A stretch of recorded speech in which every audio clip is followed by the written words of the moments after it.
Okay, welcome to week 5, part 2, Classical Greek through Hellenistic Art. Though it was a brief period in the history of art, the classical period of ancient Greece continues to fascinate us today. Not unlike other cultures we have previously studied, classical Greek artists strove for truth, goodness, and beauty as the idealistic goal of their forms. Further, your book attributes to them the goals of humanism, rationalism, and idealism, all of which could be applied to most classical period artworks, which focus on the human form, approach art and architecture from scientific and rational perspective, and at the same time strive for perfection. These ideas may seem contradictory. After all, humans are recognized, even in the ancient past, as being far from perfect, and a scientific and rational approach would seem to discourage idealization. But classical Greek artists and philosophers saw these as complementary, not contradictory, ideas. The classical Greeks proclaimed that the beauty of their art was the result of the individual artist's ability.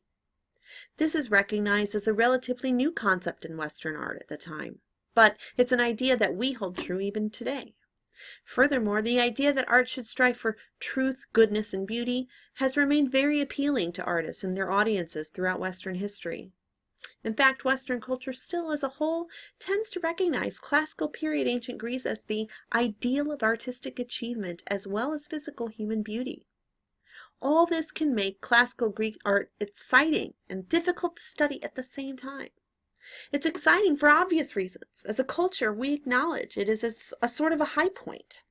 But on the other hand, this laudatory treatment, even reverence of classical Greek period art, can get in the way of objective study.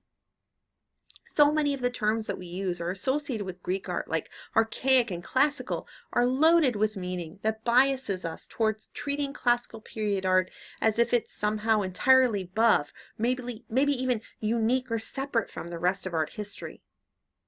Whenever the language we use can get in the way and cause us to have presuppositions, that is academically dangerous. An art history text, for example, that praises classical Greece without adequate attention to objective truth is often the same text that will unquestioningly and inexplicably use the word primitive to describe the art of non-Western cultures. Whenever we can, we must be aware of those loaded meanings that can affect our own rational and objective thought processes.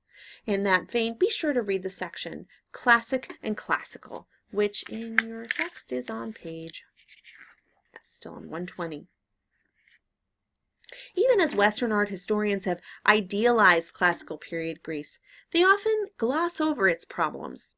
For example, while we could make the argument that Greece is the birthplace of Western democracy, life in Greece was actually never democratic for the vast majority of its population. Greece's economy was largely built on the maintenance of a slave class, which was made up mostly of foreigners abducted in war.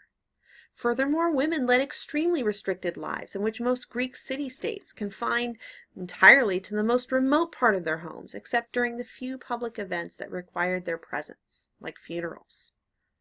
Art historians largely agree that the classical period can be divided up into 3 distinct stylistic phases, which we'll use here: the early classic, the mature classic, and the late classic periods. The early classic period is 480 to 450 BCE. The beginning of the classic period is marked by the end of the brief but devastating Persian War between the Persian Empire and the Greek city-states who defeated the Persians in unification. Many scholars believe that this victory enabled the Greek states the confidence necessary to undertake a number of costly and interesting artistic projects. Early classic period sculpture begins to take on some of the more realistic qualities we associate with classical period art. One terrific early classical example of treatment of the human form is found in the trash, so to speak. The Critios boy, so called because the artist is believed to be Critios, was found during excavation of the Parthenon, the largest and most important temple of Athens. Critios boy had been discarded and used as rubble under the temple. Therefore, several pieces of it are missing. Very often, stone sculptures will be missing limbs, ears, noses, and other appendages that tend to stick out from the body and therefore are accidentally easily lopped off. Even without arms or feet, or eyes, which were probably precious stone and had been removed before it was disposed, we can see the pose of the figure is very different from the kuroi of the Archaic period. Two views on page 121 in your textbook display the early classical propensity for relaxed and naturalistic posing of the figure. The body is posed in contrapposto, an Italian term that means counterposing, and refers to the shifting of weight to one leg that happens when a person stands in a relaxed fashion. The weight shift also shifts the positions of the feet, the knees, the hips, the shoulders, even the head. You can even try this on yourself in front of a mirror. Imitating the way people really stood provided the early classical sculptor with the ability to make a more truthful image. Notice that the artist also carves the musculature in a way that is more true to life than the more stylized and abstracted images of the Archaic period. Hollow cast bronze, as seen in the Charioteer, which you can see on the screen. Get this a little bit more in frame. You can see it a little bit better. This technique, hollow cast bronze, allowed artists to create more flexible images on a very large scale. Although hollow cast bronze was highly popular, very few original examples survive the classical period, for unlike marble, bronze was quickly and easily melted down and reused for other sculptures or luxury goods or weapons. The life-size charioteer is probably a portrait of the winner of an athletic competition. Like the few other life-size bronze statues that have been found, details are fashioned from other materials, such as his copper eyelashes and onyx eyes. Like the Critias boy and the charioteer, the Riace warrior on the screen exhibits contrapposto and physical realism. Also like other early classical sculptures, Riace warrior has a practically expressionless face. Part of the classical idealization of the human form was to have a heroic figure like an athlete, a warrior, or a god display no emotion. This lack of emotion, combined with the contrapposto pose, one leg stiff and the other relaxed, creates an effect that is highly confident looking, which was part of the classical ideal. The archaic smile, then, has given way to the confident blank mask of the classical period. Riace warrior is also somewhat unrealistic in his youthfulness. Notice that like the Critias boy, Riace warrior has a perfect body, with no or little fat and perfect musculature. But the figure also displays signs of age, according to style trends in art at the time. His beard, as well as the thick veins in his hands and his feet, are meant to indicate that we're dealing with a warrior at the end of his career. Yet he looks uninjured, perfectly fed, and every muscle flexed. This may seem contradictory to us, but to classical period Greece, the contradiction simply made what we might call a believable lie. You see, artists were encouraged to seek perfection, idealization, and the reasons weren't purely aesthetic. A great individual, such as a hero, warrior, an athlete, or a deity, should look perfect on the outside, because that is how he or she is on the inside. Therefore, for classical Greeks, artists should create a perfect exterior in order to make visible perfect interior. You can read about the discovery of the shipwreck that yielded the Riace warrior plus at least one other sculpture on page 127. You can also read about their discovery and the controversy about the lost or stolen Riace warrior at the website linked in the module. In the early classic period, face painting continues to be an important and prolific art form. The red figure technique remains popular from the early through the mature classic. In Artemis slaying Actaeon, you can see that figures are treated in a little bit more naturalistic way, mirroring the changes in sculpture of the same period. The figures are no longer in strict profile, their bodies twist and turn, and their features are no longer quite so stylized.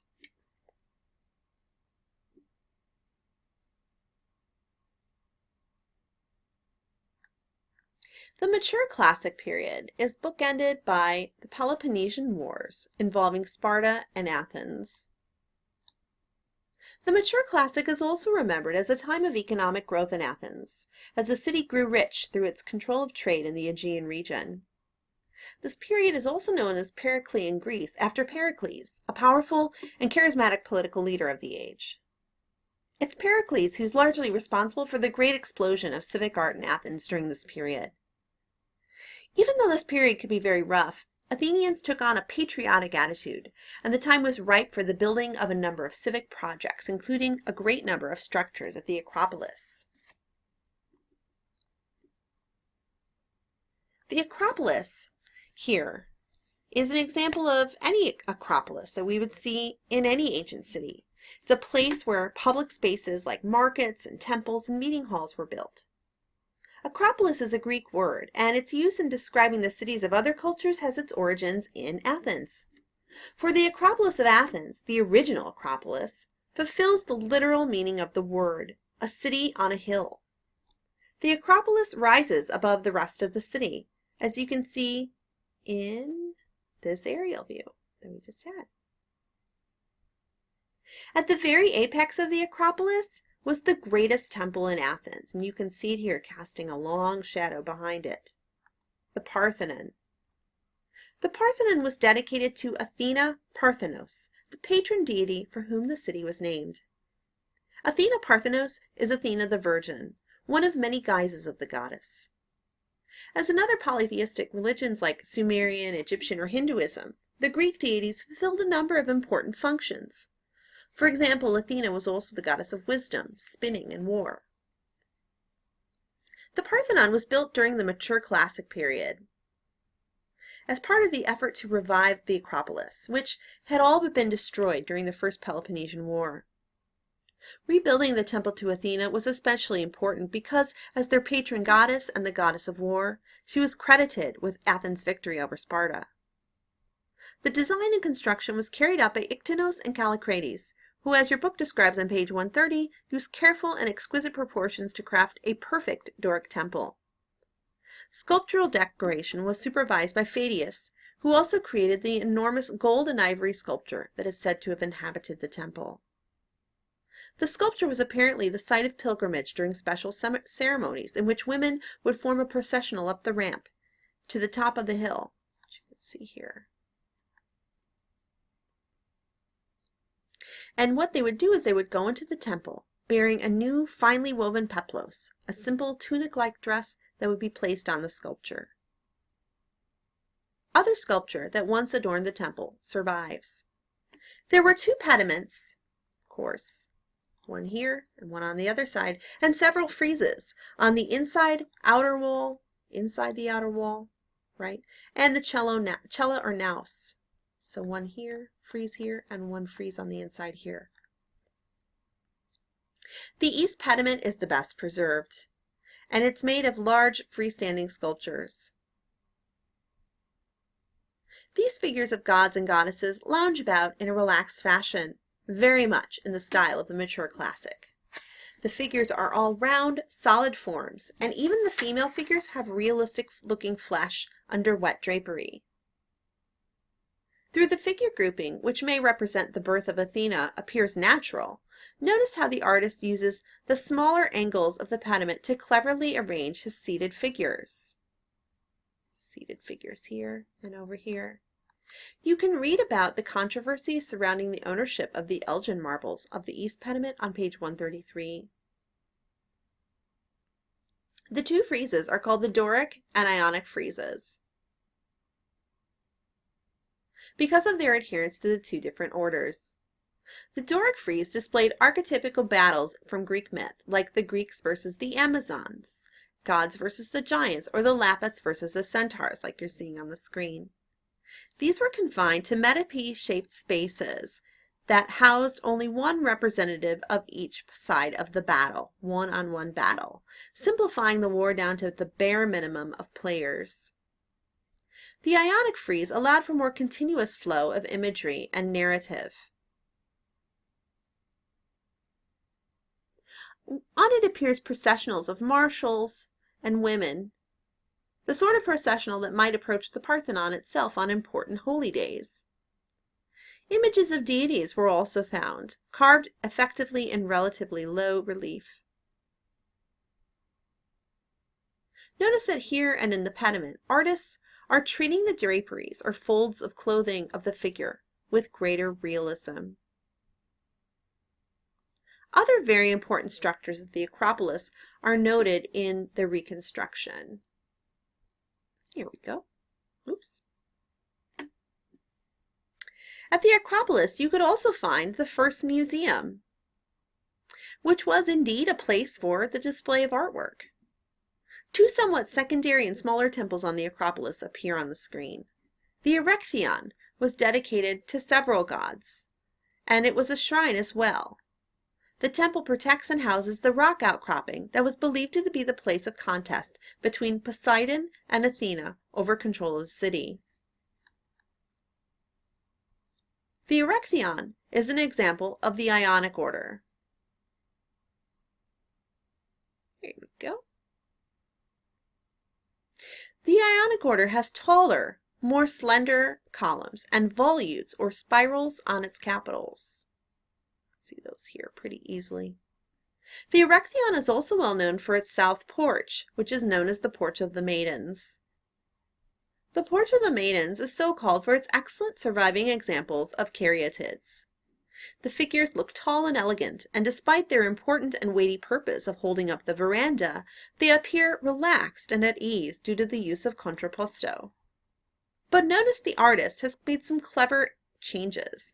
The figures have one knee bent, yes, but there's no actual space between the legs for greater stability. Also, the figures' hairstyles are left down instead of up, which would have been more common. By leaving the hair down, a potential weak point on the caryatid, the neck, is made thicker and stronger without changing the proportions. The Temple of Athena Nike is yet another important but relatively small temple on the Acropolis.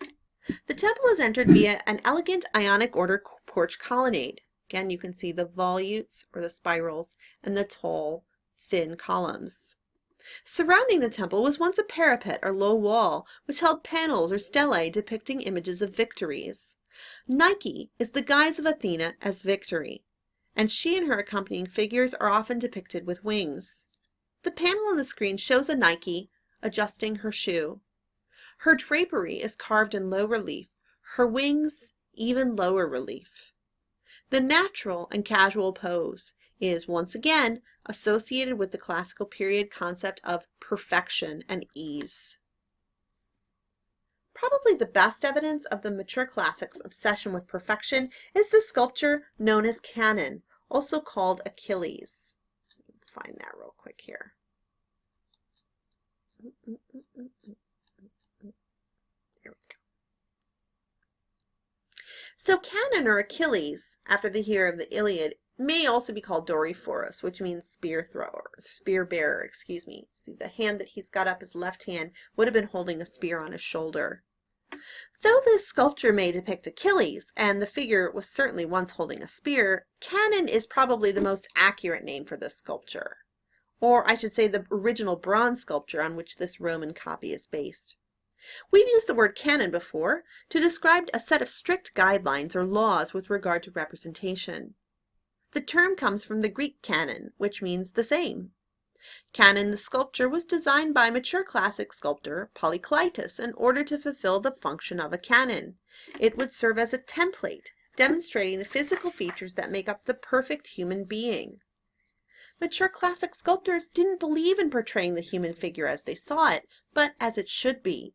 And in this sculpture and its accompanying treatise or essay, which is now lost, Polykleitos provided the formula for idealization. The perfect human being displayed, of course, the contrapposto relaxed pose, and the serene, almost blank expression found in other mature classic sculpture. You can read more about the canon of Polykleitos on page 134.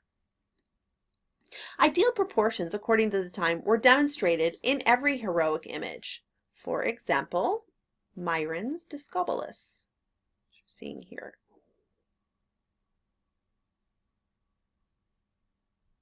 In ancient Greece, excellent athletes were on par with warriors and deities.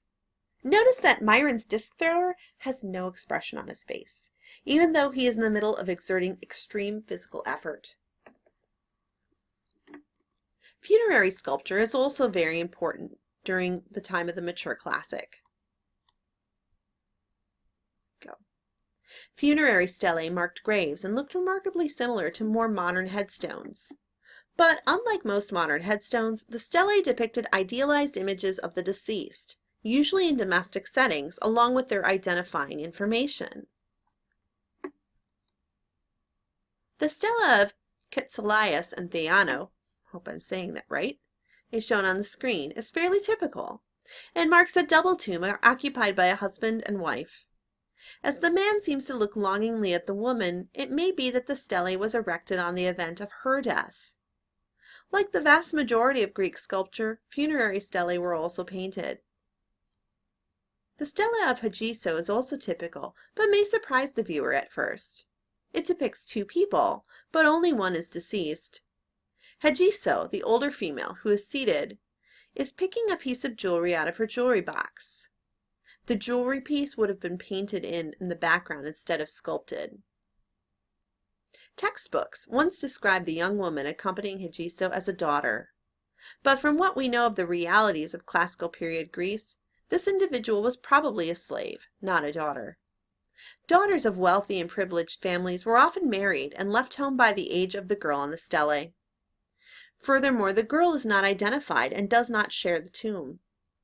Girls born into slavery, or in the case of extremely poor families, girls sold into slavery, usually went to work for a woman of a household, like Hegiso, during their early teenage years. All wives of citizens, for a woman could not be a citizen, had slaves to help with household duties. These young women were usually also expected to serve the sexual needs of the male head of the household on demand. This was possible as at least 25% of the population of Athens was of the slave class. You can see how a romanticized view of ancient Greece could cause us to completely misinterpret this artwork. Rather than a sweet, touching scene between a mother and daughter, Stela of Hegiso instead displays the craven classical period belief that slaves would and should continue to serve their masters and mistresses, even in the afterlife. Late Classic Sculpture, 400 to 320. The late Classic begins with the defeat of Athens by Sparta. However, Athens quickly overthrew Sparta's puppet government. While Athens didn't really regain its superpower status in the Mediterranean after that, it did cultivate relationships with foreign governments who contributed to the arts through patronage. Late Classic artists did not dismiss the importance of idealism, but that ideal began to change. The short-lived status of Polyclitus' canon as a perfect human is typical of Greek culture, which tended to establish one set of rules just before they were smashed to pieces by a new set of rules. The contrapposto of the classic period changes. It shifts to evolve to a more gentle, relaxed pose of the S-curve that we can see in the scraper, which you're seeing here. So by S-curve, I mean take a look at the figure's head, shoulder, hip, legs, every point of the body curves. The scraper, by the way, is a wrestler, and wrestlers oil their bodies up before wrestling in ancient Greece, and so what he's doing is he's scraping the oil off of his body. You can also see that S-curve similarly in the Knidos Aphrodite, not just in the hips, but in the knees and in the waist and the shoulders and even the neck, where the head tilts to one side as it does here.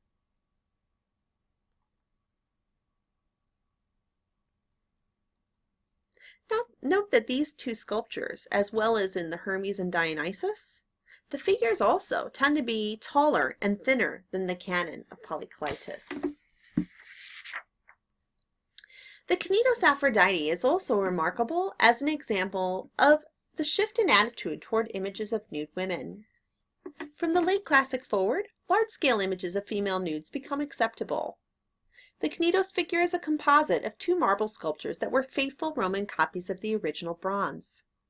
You may have noticed that many Greek sculptures are actually Roman marble copies of the original Greek sculptures. As we mentioned above, bronze sculptures were often melted down over the years for reuse in other objects.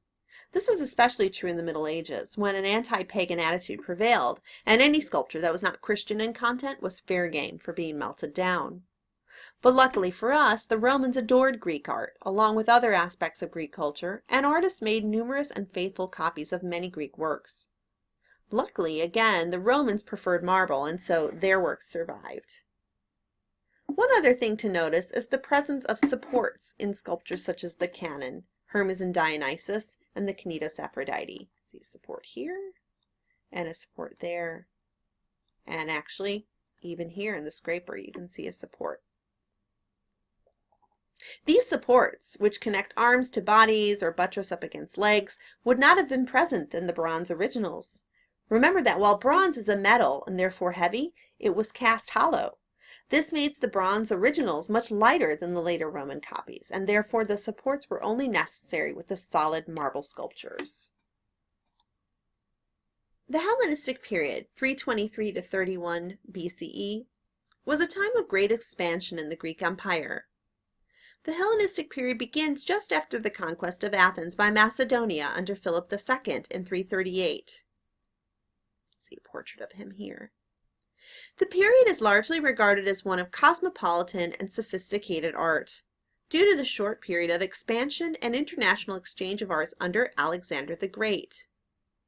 In fact, the reason this period is called Hellenistic, which means Greek style, is because the Greek style was spread all throughout the Mediterranean during Alexander's conquests. The period of expansion was relatively short-lived, though. Alexander died in 323, and his empire was split up amongst the three generals left standing.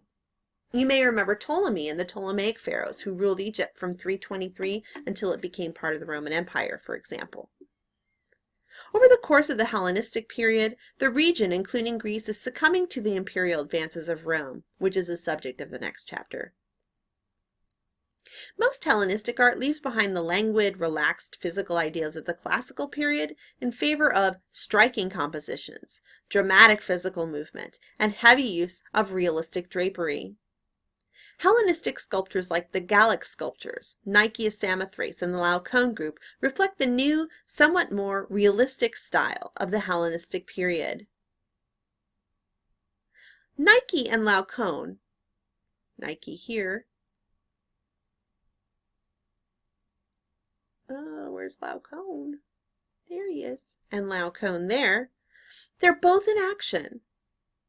Nike is either taking off or landing, while Laocoon and his son struggle violently with a sea serpent.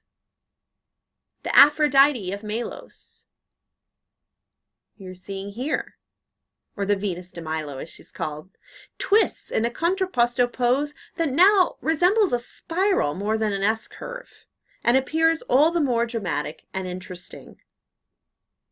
The faces in the Laocoon group also display a reconsidered approach to expression. The man and his sons exhibit pain and fear in the physical being as well as their facial expressions. The sculptures that depict the Gallic heroes also show this new ideal. The figures are typical of Greek sculptures of the past in that they dignify and celebrate the Greeks' foes. Other more archetypical enemies like the Amazons or the Centaurs or the Trojans were always depicted as heroic and righteous, so that the Greeks' defeat of them is even more heroic. Here a contemporary enemy, the Gauls, which is a tribe of the Celtic people, is depicted in a similarly idealized fashion. The dying Gallic trumpeter, seen here, is physically capable as any Greek warrior. But, as is typical of Hellenistic style, his expression exhibits pain. So too with the sculpture group of the Gallic chieftain and his wife. The warrior king does what would be considered the honorable thing, as any Greek warrior might imagine himself doing, killing himself and his family so they will not be captured and their bodies displayed like trophies. You can read more about the Celts on page 150 of your book. The figures on the monumental Pergamon altar convey the similarly expressive theme. The battle between the gods and the giants has been depicted in Greek art many times, but never with such pain, anguish, and fear. In the panel on the screen, the earth deity Gaia begs Athena for the life of her son, Alcyoneus, who twists in pain on the left-hand side. The figures struggle with the same drama as we see in the Laocoon, believed to originate from the same workshop. Finally, the figure called Old Woman, or Elderly Maenad, is also typical of Hellenistic period style, which often does not require perfection or idealization of the human form. It's hard to imagine the old woman being produced during the classical period. It's really only possible in the more gritty, realistic style of the Hellenistic era. The elderly woman is often described as a market woman, but a close inspection reveals that this figure may depict a specific type of female figure. She has been alternately identified as an elderly Maenad, a follower of Dionysus. Such women were wealthy and independent, and her hair arrangement and clothing, though disheveled, indicate money and status. But her vacant face and staggering pose may indicate not old age, but too much wine, and drunkenness was the prerogative of the Maenad. Well, this concludes week 5 on ancient Greece. Next time we continue our discussion of ancient civilizations with Roman art, chapter 6.